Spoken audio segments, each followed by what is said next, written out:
Hello and thanks for joining us on Chicago Tonight. I'm Brandis Friedman. Here's what we're looking at. State election officials rule on whether former President Trump can remain on the Illinois ballot. And the debate over banning natural gas in new Chicago homes, what that would mean if approved. But first, some of today's top stories. Former President Donald Trump will remain on the March primary ballot in Illinois. The Illinois State Board of Elections voted unanimously to reject an attempt to knock him off the March 19th primary ballot. A group of Illinois voters said that Trump should be disqualified because of his role in the January 6th attack on the U.S. Capitol, violating the 14th Amendment's insurrection clause. But board members say this is a constitutional question and the board lacks jurisdiction. If we exceeded our authority and went beyond the documents and the nominating petitions and looked at the underlying conduct that was alleged in this case, what I believe you would see is an opening of a floodgate of litigation, not necessarily before this board, but before all of the electoral boards that look to us for guidance on all the different election matters across the state. The board also voted to keep current President Joe Biden on the ballot. For more on that and other challenges to Trump's candidacy, please visit our website.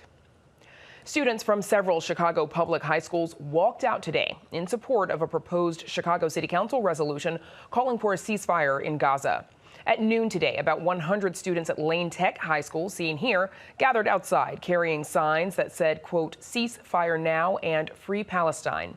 Also, students from Ogden International High School and Walter Payton College Prep, both in Near North, marched to City Hall carrying signs and chanting slogans such as "Viva Vida Palestina" and, quote, "Our tax dollars are being used to commit war crimes." City Council resolution calling for a ceasefire in Gaza is largely symbolic and could be voted on at tomorrow's City Council meeting.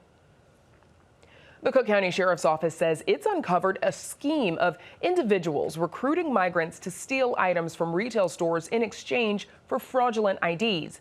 Sheriff Tom Dart says it all points to a bigger, persistent issue. So many of the things that we don't think about are underlying different things that are going on. Underlying that meaning that a lot of these folks are purely trying to steal so they can get IDs, so they can get a job, so they can make some money. Sheriff Dart says his office launched an undercover investigation after noticing that many foreign nationals were being arrested for retail theft around Michigan Avenue. He says deputies learned that those individuals were being instructed to steal specific items to trade for fraudulent Social Security cards, IDs, or permanent residency cards. Sheriff's office says 3 people are facing felony fraud charges after a warrant netted nearly 500 fake IDs, along with $7,200 in cash. Up next, an effort to ban natural gas in new constructions in Chicago, right after this. Chicago Tonight is made possible in part by Alexandra and John Nichols, the Jim and Kay Mabey family, the Polk Brothers Foundation, and the support of these donors.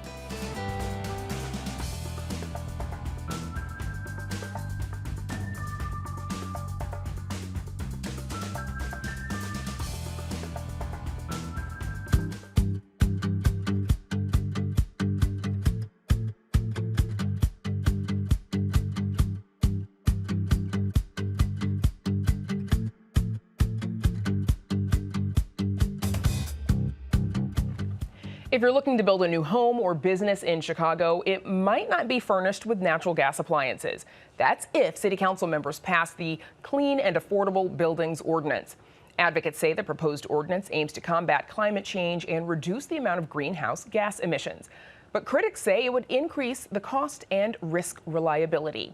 Joining us now with more are Sarah Moskowitz, Executive Director of the nonprofit Citizens Utility Board, Alderwoman Maria Haddon of the 49th Ward, one of the 15 co-sponsors of the ordinance. She also chairs the Environmental Protection and Energy Committee. Alderman Gilbert Villegas of the 36th Ward, and Mark Polis, Executive Director of the nonprofit Indiana, Illinois, Iowa Foundation for Fair Contracting. Welcome to all 4 of you. Alderwoman, let's start with you first. How would this work, and why focus on new construction? So we know that we need to reduce our carbon emissions, and we need to do it now. My entire life, this is something that has been kind of our science, our guiding piece, and we have an opportunity in the city of Chicago to take a first step towards that with Cabo. So new construction is the easiest place for us to start. We know that it is cleaner, it's more affordable, it's safer, and there's a reason so many of our high-rise developments already use electricity. So we're looking to follow in the footsteps of New York City and Los Angeles, and this is also, again, just a baby step to give us time to plan out more transitions to cleaner energy. Critics say, though, that this is happening too fast, noting that this is debate that Springfield is going to have to take up in the next couple of years. Why take this on right now? We should have taken it on 20 years ago. It's not happening too fast. We're actually way behind where we need to be.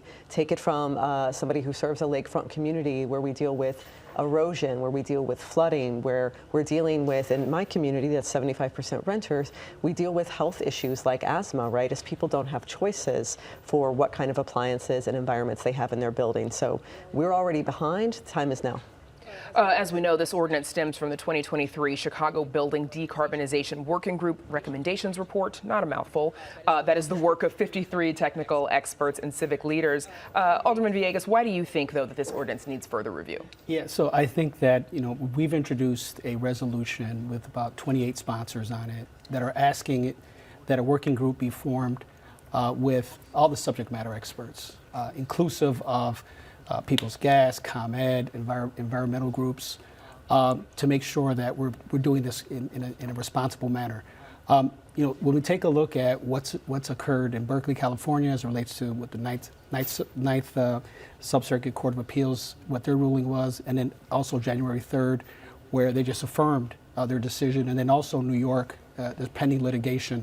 What I'm saying is let's let the court case in New York play out. Let's figure out what's the path moving forward, and then go ahead and craft an ordinance. I think a working group with all the subject matter experts on both sides is important before putting an ordinance forward. I think that ordinance being proposed is the cart before the horse.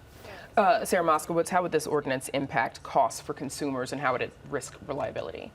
Well, as a consumer advocacy organization, CUB is concerned about cost first and foremost, and we are deeply concerned about the state of affairs for natural gas customers in the city of Chicago. We have access to data on how many people are behind on their bills, facing disconnection, how much they owe, and we have that data by zip code, and it's staggering and alarming. Vast swaths of the city are already incapable of affording to heat their homes. Meanwhile, people are already starting to decarbonize their homes and switch away from gas, remove themselves from the gas system, and switch to all-electric heat, which in turn reduces the rate base and can spiral the problem even further. As the Alderwoman said, that buildings in the city of Chicago are the primary source for greenhouse gases. This is a transition that the state has already begun through legislation to decarbonize the electric sector. Decarbonizing the gas sector is the obvious next step, I should say, and heat pump technology has come a long way. Operating costs for heating with electricity versus gas is cheaper. And so we know that this transition is taking place. It needs to be done in a managed way, and it is already happening. So further delay is not warranted. As the Alderwoman said, we're already behind. Mark Polis, what's your response to that? Do you think something like this could leave enough options and be cost effective in the long run? Well, I think we would disagree with CUB that this is a smart cost factor. In fact, we believe that all the studies out there show that if you switch from natural gas to electric in today's dollars, it's going to cost you 3 times more to heat your home. The reality of it is that if we're not going to just use an ordinance to pander to the environmental left, and we're actually going to have an ordinance that actually goes and fixes greenhouse gas emissions, then why are we focusing on the 1% of the housing stock that's the most energy efficient being entered into the fleet of buildings in the city of Chicago? The reality of it is that if you take someone and you want to compare us to New York, we should be doing things like offshore wind, right? Doing that in the Great Lakes, so we bring transmission actually to the city of Chicago. We should be doing network geothermal systems, right? Which is with heat electric. Pumps and these types of things we should be doing here. But New York's already moved forward in their state legislatures to approve those types of things. Springfield has not approved offshore wind. They have not approved. We're the organization that actually introduced legislation for geothermal networks in the city of Chicago and the state of Illinois, and that was stopped in the state of Illinois. So until we're going to get to a full-scale program to lower greenhouse gas emissions, we just think this is the cart before the horse. Sarah, I see you shaking your head. We're going to come back to you in a little bit, I know. But critics are also citing, of course, the recent electric power outages when the weather gets exceptionally cold and that natural gas is still needed. Alderwoman, what options would new construction still have to address those kind of severe weather conditions? Well, we do actually in this ordinance have some exemptions. So we know that this is a first step, and I think that's important for people to know. We're not coming to take away your gas stoves right away. So we've got exemptions for kind of emergency backup systems, right, for restaurant and kind of the industry around there, hospitals. Again, this isn't pandering to the left. It's actually planning for the future, right? Like, this is a future we need to leave Chicago, and if we don't start now, where are we going to be having this discussion again in 20 years? We've had working groups. We don't need another one. We need to work together to make sensible decisions. And so people will still be using gas. People will still be using gas for a long time, I imagine, because we're not going to be able to wholesale overhaul everyone's systems. So starting with 1% of housing stock at this point is just the bare minimum. Alderman Villegas, what else do you think Chicago could be doing to address climate change? Listen, you know, we support trying to get to a point where we're all in agreement with addressing the climate issues and environment. What we're saying is that a working group, inclusive of proponents and opponents, in order to draft an ordinance is what's required before putting an ordinance with just one side. We want to make sure that the working group is inclusive of ComEd, People's Gas, the environmentalists, organized labor, et cetera. Listen, ComEd has already noted that they can't support any additional any activities on their grid anymore right now. So when we take a look at what occurred during these cold snaps, we saw that there was tens of thousands of people that were left without electricity. And so if this ordinance had been in place already, we would have had 20,000 people without electricity during the coldest time of the year. And listen, Carrier, who makes heat pumps, has said that they recommend that these types of heat pumps with the current technology now not be utilized up where it's cold right now, up in the Northeast as well as in the Midwest. At the state level, Governor Pritzker signed legislation last year that puts the state on a path to 100% clean energy by 2050 through a mix of providing subsidies to nuclear plants and setting closure timelines for coal and natural gas firing facilities, among other things.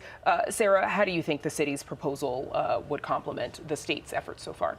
The city has an opportunity here to be at the spearhead of embracing this transition and acknowledging that it is inevitable and putting ourselves on the path to really deliberately moving forward, because the transition is happening. Pretending that it's not happening or delaying official response and leadership on this is the best way to ensure the worst possible outcomes for consumers. There's no reason right now for new construction to use gas. In essence, when you do that, you are basically condemning the inhabitants of that new construction to paying bills to a utility that may soon be obsolete. Why are we talking about sinking more ratepayer funds into a system that is dying? Even our opponents are acknowledging that cleaner, healthier energy options are necessary. So I don't think it's fair to expect us to continue to pay to expand and double down on this expensive natural gas system when we have a lot of really good options out there. Almost out of time. Mark Polis, I'm going to let you have the last word. Do you think that there is enough collaboration between the state and the city on these efforts? Yeah, so I don't think there's been any collaboration. That's the problem. You have a governor's office that has an ICC commission that whacked 4 utilities at the same time, said let's stop a main replacement program in the city of Chicago, and at the same time we have the city of Chicago pushing an ordinance saying no new natural gas in new construction, let's move it all to electric. But then at the same time we have the ICC commission saying no new upgrades through both Ameren and ComEd in the entire state of Illinois. So which way do we want to have it? So no, I think the city of Chicago, and I think that that the state needs to work in collaboration, much like they've done in places New York and some other places in this country. And I think there's a lot of opportunity to do that. I think we've been ready, willing, and able to be at the table as labor and management to decarbonize this country and have a better future. And we're ready, willing, and able to work with Alderman Villegas and anyone else that would like to. Not all going to agree today, but I'm sure you'll all keep working on it. My thanks to Sarah Moskowitz, Alderwoman Maria Haddon, Alderman Gil Villegas, and Mark Polis. Thanks to all of you for joining us. Thank you. Up next, the ongoing sparring between Governor Pritzker and Mayor Johnson over migrant care. Our Spotlight Politics team on that and more right after a look at the weather.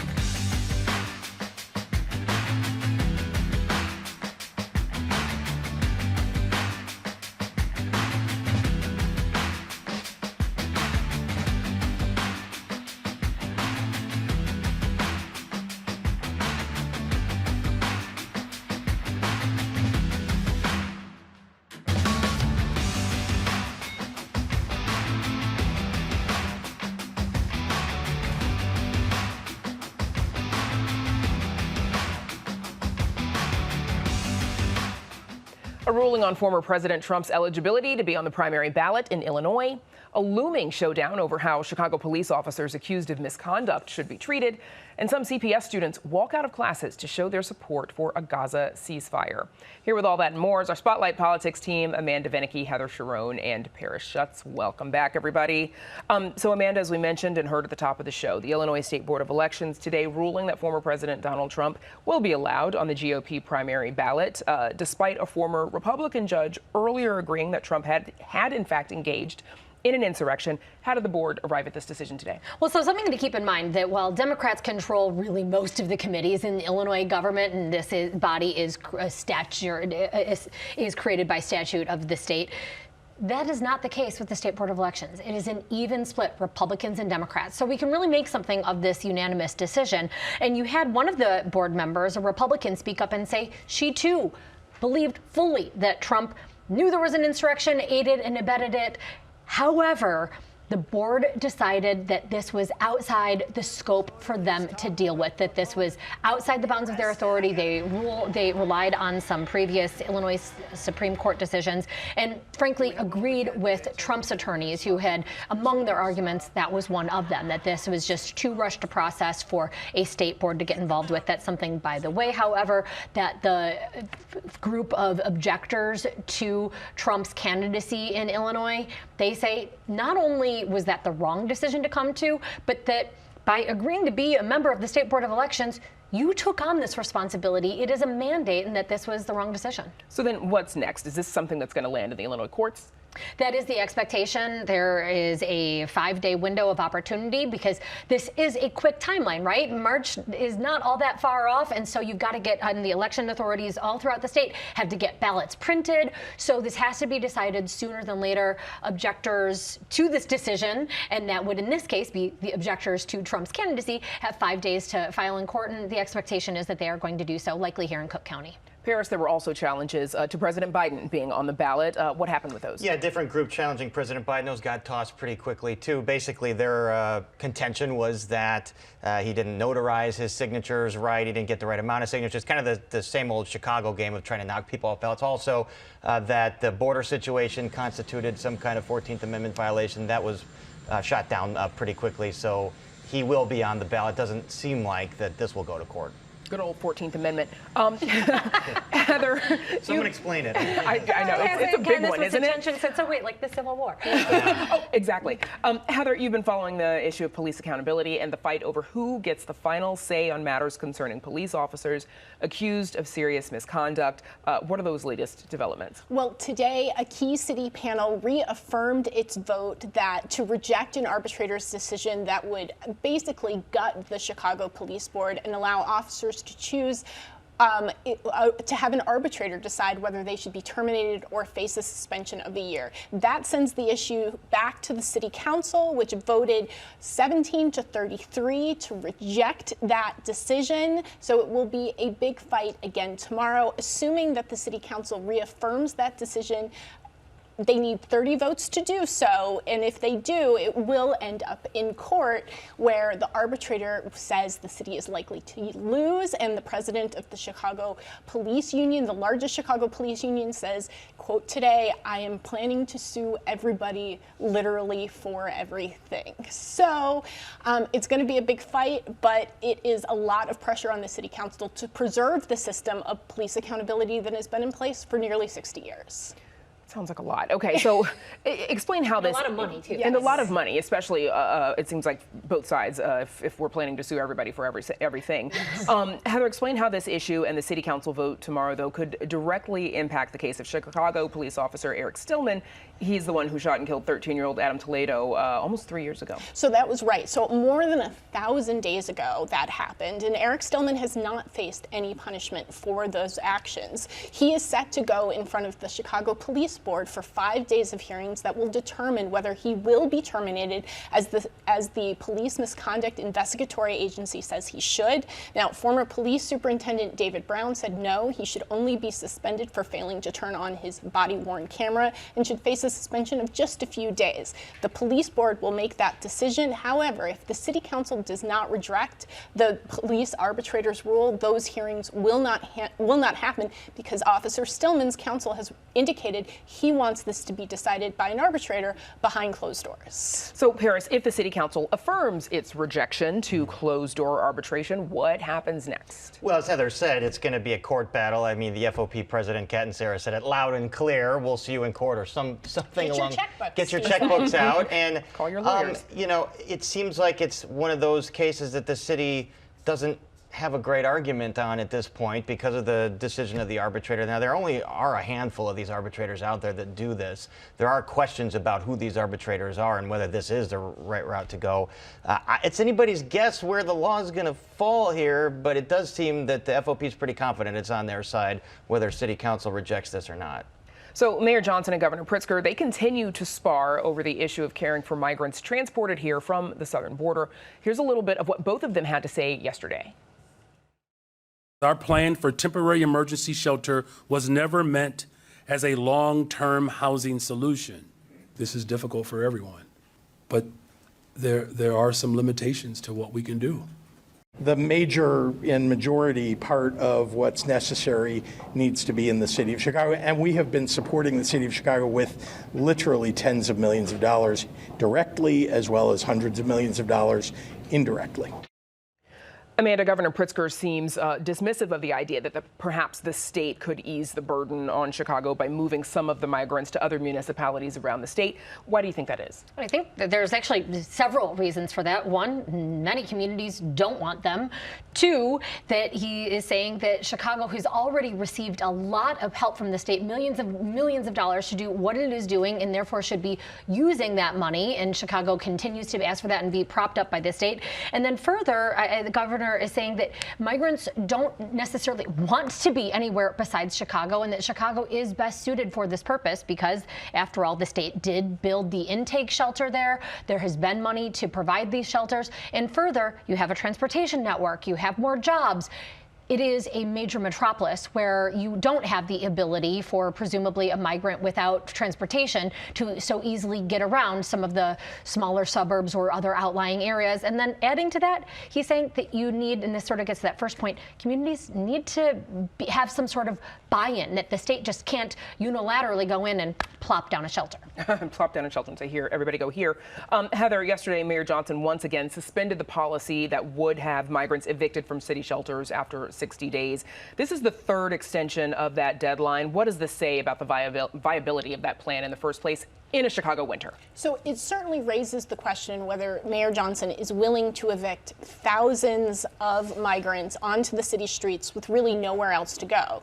And a not small amount of those people, perhaps as many as 1,700, are children who could face disruptions to their schooling or to their care networks. So this extension will last until mid-March, and hopefully that's through the worst of the winter weather. But Johnson is also gambling that the crisis will be different in a month and a half than it is right now, that perhaps the buses will stop coming, perhaps the state will open a 2,000-bed shelter in an imaginary place filled with unicorns and puppies, but it is unclear whether anything will be different than it was this week. And I think that the mayor's between a rock and a hard place. His progressive allies on one hand saying we don't evict people in Chicago, that's not what we're about, and people saying the city can no longer afford to care for these people. It's a terrible dilemma. I can't believe they can't find the place with the unicorns and the puppies.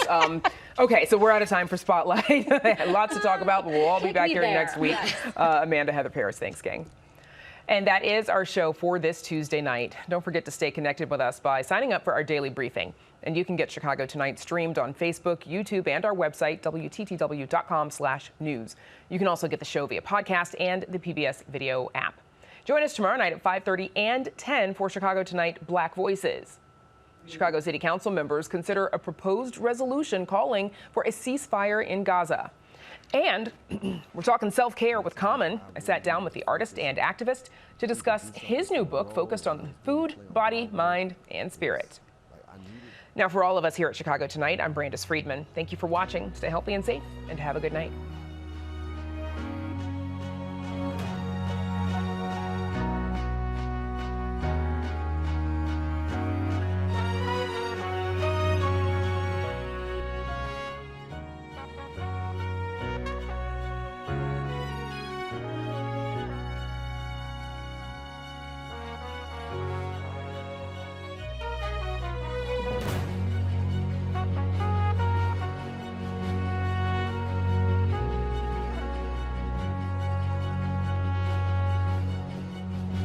Closed captioning is made possible by Robert A. Clifford and Clifford Law Offices, a Chicago personal injury and wrongful death firm that supports free educational initiatives in the legal profession.